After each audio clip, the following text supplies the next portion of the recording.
Severe power cuts hit rural economy hard. তীব্র বিদ্যুৎ বিভ্রান্তে গ্রামীণ অর্থনীতি কঠিনভাবে ক্ষতিগ্রস্ত।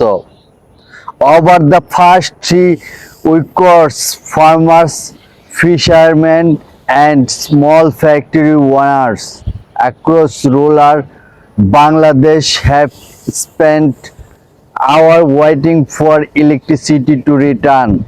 গত 3 সপ্তাহ ধরে বাংলাদেশের গ্রামীণ এলাকায় কৃষক, জেলে ও ছোট কারখানা মালিকরা বিদ্যুতে ফিরে আসার অপেক্ষা ঘন্টার পর ঘন্টা কাটিয়েছেন। Load shedding often lighting up to 20 hours a day. অনেক সময় দিনে 20 ঘন্টা পর্যন্ত লোডশেডিং থাকছে। Those who can across it are turning to backup generator.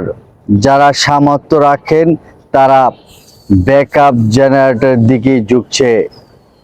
But the added fuel cost raise production expenses.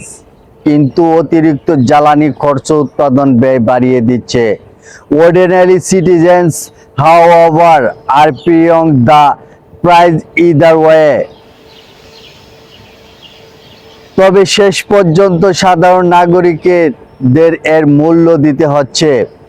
The crisis is most visible at breakfast table. সংকটের সবচেয়ে দৃশ্যমান প্রভাব পড়ছে মানুষের খাবারের টেবিলে। A dozen eggs that cost 130 টাকা weeks ago now sell for as much as 155 টাকা in some parts of Dhaka. এই 2 সপ্তাহ আগে 1 ডজন ডিমের দাম ছিল 130 টাকা, এখন ঢাকার কিছু এলাকায় তা 155 টাকা পর্যন্ত বিক্রি হচ্ছে। Frequent power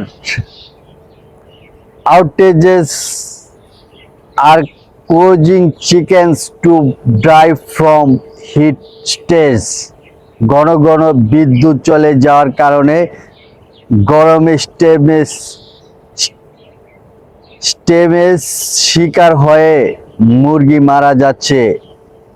Egg production has already fallen by 10 to 50%. ডিমের উৎপাদন ইতিমধ্যে 10 থেকে 15% কমে গেছে।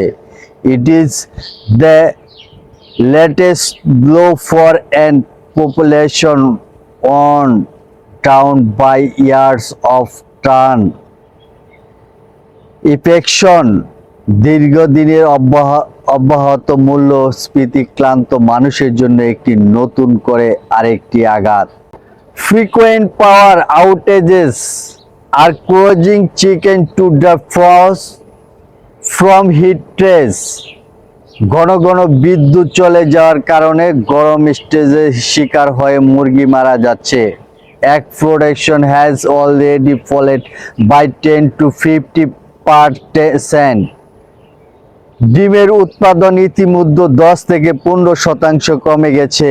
It is the latest blow for an population down by the years of turned infection. দীর্ঘদিনে অব্যাহত মূল্যস্ফীতি ক্লান্ত মানুষের জন্য এটি নতুন করে আরেকটি আঘাত।